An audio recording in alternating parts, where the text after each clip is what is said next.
muqdisho mid ka mid ah caasimadaha aadka u soo koraya ee geeska Afrika magaalo horumarro xooggan ka samaynaysa kaabayaasha bulshada sida amniga ganacsiga waxbarashada iyo dhinacyada kale ee nolosha bulshada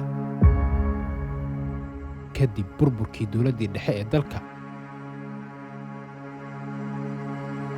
waxaa sidoo kale meesha ka baxay hay-adihii dawliga ahaa halka kuwii aan dawliga ahaynna intoodii badnayd dalka isaga baxeen si kastoo ay xaaladdu u sii cakirnaanaatay waxaa jiray hay-ado ku dhiiraday inay ku dhex shaqeeyaan xaaladihii adkaa ee dalka ka jiray si ay uga qayb qaataan samata bixinta bulshada ku barakacay gudaha dalka hay-adda SOS Children's Village ayaa ka mid ah hay-adihii dalka ka howlgelayay tan iyo 1985 sidoo kalena qayb lixaad leh ka qaatay u adeegidda bulshada Soomaaliyeed ee u nugul dhibaatada isbitaalka hooyada iyo dhallaanka ee SOS ayaa ahaa kan kaliya ee shaqaynayay muddadii burburkii SOS waxay ahayd muxuu ahaa burburkii ka bacdi shaqadeeda waxay aad iyo aad loo dareemay markuu burburka dhacay waxay ahayd hay-adda kaliya oo ka shaqaysa muxuu ahaa hooyada iyo dhallaanka waxay ahayd qof meesha kaliya ee waddankeena ku badbaaday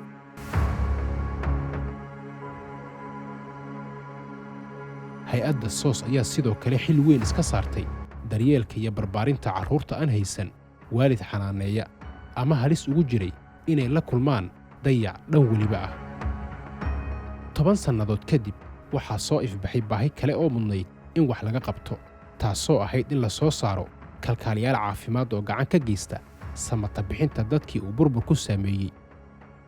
The demand was we could not find many qualified and competent nurses and midwives to work at the hospital. Same for other health service providers. In May 2002 is when we established SOS Community Nursing School. Dugsiga ayaa si dhiiranaan leh ugu dhex shaqeeyay xaalado adag oo dhinac waliba leh haba ugu darnaatee dhanka amniga si loo soo saaro kalkaaliyaal caafimaad. Xaqiijinta hadafkaasi ayaa galaaftay nolosha qaar ka mid ah ardaydii iyo howlwadeennadii iskuulka oo ay ugu horreyso aasaasihii kollejka halka kuwa kalena ay ku naafoobeen. Kollejka ayaa loo qaabeeyey loona diyaariyey goob ku habboon waxbarashada oo laga heli karo fasallo ay ardaydu wax ku baran karaan oo ku qalabaysan agab waxbarasho casri ah. Waxaa sidoo kale loo diyaariyey fasallo ay ku qaataan practical iyo digital libraries oo ay wax ku akhristaan ardayda. Waxaa loo diyaariyey ardayda iyo howlwadeennada basas ka soo qaada xaafadahooda geeyana iskuulka iyo isbitaallada practicada ay ku soo qaadanayaan hadhowna dib ugu celiya hoygooda. Waqtiga waxbarashada oo ah 8 subaxnimo ilaa 5 galabnimo iyadoo ardaygu uu qaadanayo xiisado iyo practical isu dheelatiran. Waxaa kaloo maamulka iskuulku ay xil weyn iska saareen inay ardaydu helaan waqtiyo practical toos ah oo ay ku qaadan karaan isbitaallada waaweyn ee dalka sida isbitaalka hooyada iyo dhallaanka ee Banaadir, isbitaalka hooyada iyo dhallaanka ee SOS iyo isbitaalka Kaysaney ayaa ah kuwa ardayda si toos ah loo geeyo qaybaha kala duwan ee isbitaalladaas. The hospital consists of 7 departments. Normally the hospital serves the mother and child hospital. The principal objectives of the hospital is to serve the health of mothers and children across South Central Somalia. The relationship between SOS Mother and Child Hospital and the SOS Nursing College, I can simply say they teach theoretically and we train practically. معهدك caafimaadka ee SOS runtii xiriir soo jireen ah oo taariikhi ah naga dhaxeeyo markii loo fiiriyo xarumaha kale oo caafimaadka ah oo magaalada ka furan. SOS waxa weeye waa xiriir soo jireen ah ayaa naga dhaxeeyo sababtoo xiriirkooda wuxuu bilowday 2003 ayuu noo bilowday markaasoo xataa ay xiriir toos nala soo yeesheen qoladinkii caafimaadka ajaanibta xataa waa noo yimid oo la yiraahdo sisters oo la yiraahdo ama talyaaniga la yiraahdo SORIS xataa waa noo yimideen halkan ayagoo sameynay wax la yiraahdo assessment sameynay dhowr isbitaal oo magaalada ah. marka isbitaalkiisana wuxuu u noqday marka meesha kaliya oo marka ay keeni kareen ayagoo dhowr jiho ka fiiriyeen ay xusheen marka si rasmi ah marka wuxuu noo bilowday 2003 ayuu noo bilowday ayagoo group marka kadib 2002 groupkii ugu horeeyay ay soo bilaabeen ilaa hadda oo maanta 20 guuridoodii ay tahay. waxyaabaha faa'iidada ama xusuusaha goobnida oo aan la iloobi karin waxaa ka mid ah institutionka soo sortay inaan ku dhiganayna si free ah oo wax lacag aan laga qaadaynin. sidoo kale curriculumkeena noo diyaarsanaay inuu ahaa curriculum totally ka duwan sida wadanka wax loogu barto oo high standard uu ahaa. waxaa kaloo intaas wehelinayso in rotationina loo diyaarin jiray isbitaalka rotationo qayb walba aan ku qaadan jirnay si mustakafi yacni aynakoo ciriiri aan dareemeynin oo meeshii xilli ardaygu uu si uu wax fiican u fahmo yacni inta ku filan weekis ku filan aa loo qoondeyn jiray. si ardaygu u helo baraatika la xiriirta xaaladaha ka baxsan hooyada iyo dhallaanka waxa ay si joogta ugu qaataan baraatiko isbitaalada guud ee dalka. Students who are from SOS School, Nasen, they have a very good contribution in our hospital. They have a very good key positionists as well as head trainees. They work as our supervisors, head nurses, and in-charge nurses. tan iyo markii dhidabada loo taagay kollejka waxaa ka aflaxay in ka badan 600 oo xirfadlayaal caafimaad ah kuwaasi oo kaalmo sare ka galay bahda caafimaadka ee dalka. SOS Community Nursing College standard benchmarked training programs, both pre-service and in-service trainings. For pre-service trainings, we offer training to nurses, midwives, community health workers, and community nutritionists. Additionally, we also offer in-service trainings for the practicing health professionals, where we offer over 50 training packages for the practicing health professionals. And more interestingly, our academic and management staff, including me, the principal, are the proud graduates of this school. And that really gives us more energy and responsibility to train and impart the knowledge that we attained from the same school. si loo xaqiijiyo hadafka u sarreeya ee mashruucan oo ah in la hormariyo nidaamka waxbarashada caafimaadka loona soo saaro xirfadlayaal caafimaad ayaa hay-adda oo kaashanaysa wasaaradda caafimaadka Soomaaliya ayaa ugu dambeyn 6 Maarso ee 2024 soo saartay National Nursing Curriculum dhammaystiran oo la jaanqaadi kara kan caalamka ah kaasoo ay wax ku baran doonaan guud ahaan ardayda dalka. waxay ii tahay inaan daahfurka curriculumka neeriska oo bachelorka ah inaan ka mid noqdo aan joogo aan wax ka furo wax aad iyo aad loogu farxo. waxaan leeyahay intii ka soo qayb qaadatay intii juhdi gelisay ee ugu horeyso SOS waxaan leeyahay aad iyo aad ay u mahadsantihiin.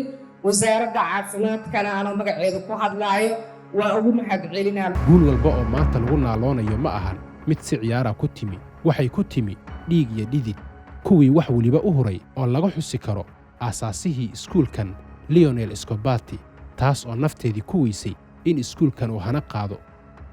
The situation of the country was very, very, very critical. There is a lot of war, there is a lot of fighting, there is a lot of fire, there is a lot of pumping.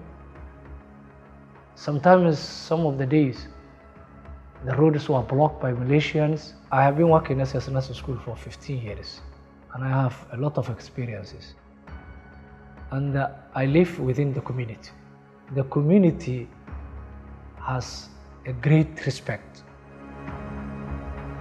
from SS Nursing School. Hay'adda SOS hawsha aad haysaan oo runtii bulshadu ay aad uga faa'iideysatay inaad sii horumarisaan hawshana loo qabto si sugnaansho ay ku jirto qof walba hawsha meesha uu ka hayana uu ka qabto wixii dhaliila ah bini aadam ayaa leeyahay khaladaad way soo baxayaan mas'uuliyiinta hawshaasi mas'uulka ka ah in garab lagu siiyo in hawl gudashadooda ay si fiican u gutaan si ay ummaddu uga faa'iideysato hawsha wanaagsan ee ummadda loo hayo qof walbana asagoon cid kale yani ugu danaynin asaga maslaxadiisa iyo dantiisa ku fiiriyo waxaan ammaanay inay yihiin ammaanadaas gacanta ku hayana ilaahay wuxuuna leeyahay in allaha ya'murukum an tu'addu al-amaanati ila ahliha marka ammaanada haddii caruur la hayo caruurta ammaanadii loo hayay la ilaaliyo haddii caafimaad tahay haddii waxbarasho tahay haddii hooyo dhalaan tahay yani qof walba meesha uu kaga aadan yahay inuu si fiican uga qabto. hay-adda ayaa xil iska saartay in goob caafimaad laga hirgeliyo xeryaha barakac kuwaasi oo aanan awoodin bixinta khidmadaha adeegyada caafimaadka ama aanan awoodin inay soo gaaraan goobaha caafimaadka ee gaarka loo leeyahay.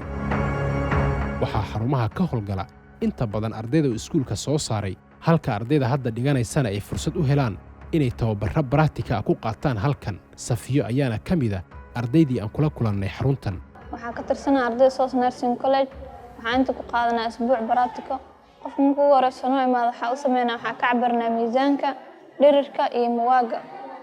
maxaa kaloo loo sameeyaa registration, waxaa laga qaadaa sawiro, kadib waxaa la siiyaa wixii nafaqada ahaa. 22 sannadood oo iskuulku shaqaynayay waxaa lagu guulaystay in la soo saaro xirfadlayaal caafimaad oo tayo sare leh. And the students that we have trained since 2002 are up to today working in both public and private hospitals across the country, gap filling all the existing staffing gaps that existed in the country. It's a very good pleasure for us as an organization that we have been able to contribute in the rebuilding of Somalia's health workforce. Actually, we have a various collaboration with the SOS Nursing Schools and the Ministry of Health. Also, SOS alumni, they contribute more in the health system in the country, like improving and enhancing the health system in the country. muddadii aan ku howlanayn soo saaridda dokumentarigan waxa uu nasiibku nagu simay inaan la kulanno dad badan oo bulshada kaalin sare kaga jira oo noloshooda bilowga ilaa hadda ay gacan ka geysatay hay'adda SOS Children's Village. I grew up in SOS Children's Village, Somalia, where I started my life from SOS up to the university level. I started my education level from kindergarten up to university level. I joined this college as SOS Community Nurse in 2006 when I finished in my secondary school.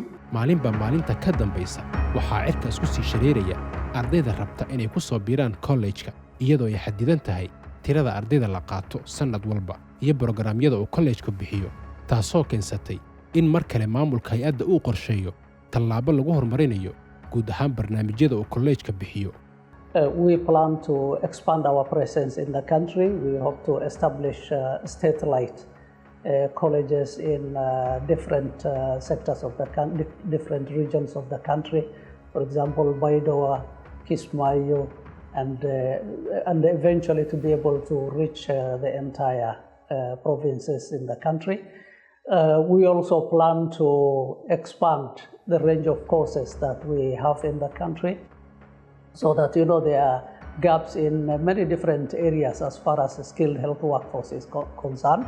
So we have to expand our program so that we are able to provide a variety of skills to our graduates. We also plan to upgrade the college. We have learned quite a lot over the last since 2002. So we plan to scale up our training to university level education. We have been providing college level, but now we plan to convert this to university. We have initiated the processes. We have already worked on the curriculum, and we are also planning to increase the range of infrastructure and the facilities available to our graduates.